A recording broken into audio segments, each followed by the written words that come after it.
అండి ఆరోగ్యంగా ఉండాలంటే ఇలా చేసుకోండి. మనకి హెల్త్ పరంగా ఇవన్నీ చాలా మంచియండి. ఆరోగ్యానికైతే చాలా మంచియి. ఇలా చేసుకోండి. మనకు దోస గాని, ఇడ్లీ గాని ఏదైనా చేసుకోవచ్చు.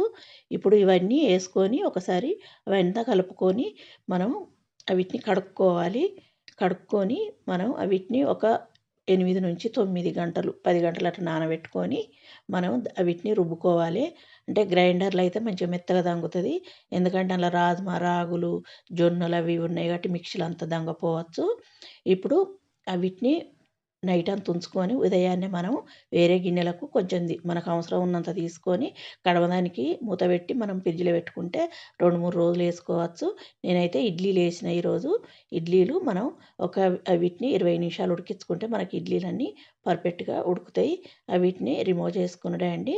చట్నీ పెట్టుకొని మీకు ఇష్టమైన చట్నీతోటి తింటే సూపర్ టేస్ట్‌తో ఆరోగ్యమైంది.